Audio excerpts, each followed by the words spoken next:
Sometimes to manage what we call loss of what we couldn't achieve in life. Sometimes when we ask for something and we don't get it. Sometimes when we ask for clarity, for honesty.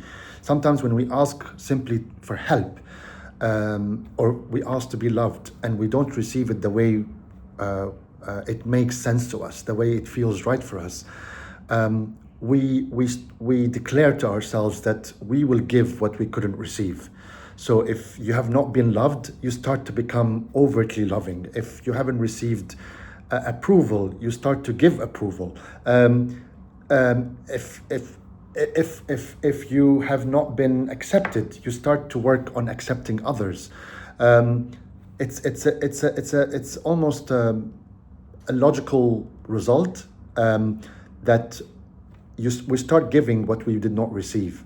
And I personally started giving endlessly, almost recklessly, almost unconsciously, but never unconditionally, because deep inside, I wanted to still receive, but I didn't, because by the time I was in my 20s, I became the savior. No one has saved me. I become the savior. No one has actually understood my pain, so I became someone who had to understand their own pain and show that externally.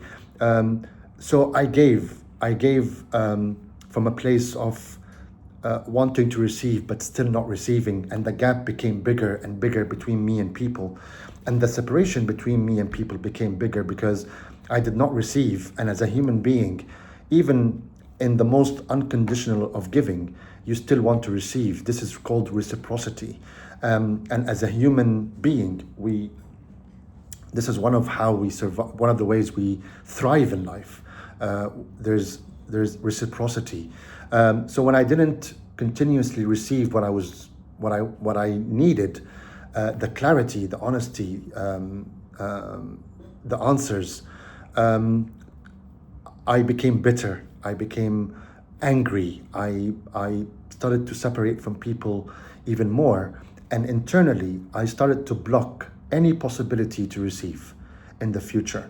I wasn't thinking about the future, but later, when in my late 40s, I realized in retrospect that I was actually blocking, without noticing, the channels for receiving money that didn't ask me to compromise, sex that did not ask me to reduce myself or perform, or relationships that inspired and didn't drain. I started to overperform and become the savior, the strong one, the one that prides himself into being the solid rock for himself, the one that self-provides so much. I remember one of the sessions I've had in my early 30s, and I was having a discussion with the counselor or with the guide, and I discovered that what I really wanted to become or have as a quality is self-sufficiency. And I've achieved that to extents that actually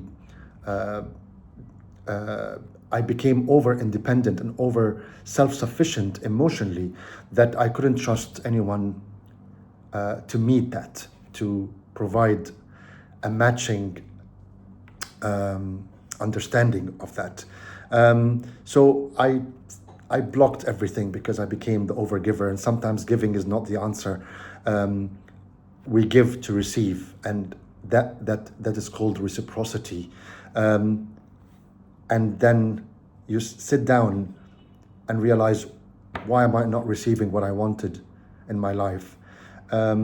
So the only answer, you become human, you become vulnerable, you declare, enough, no, I want this, I want to receive. And even if that comes across as a weakness, by the time you realize all of this, the weakness will no longer be something to be ashamed of.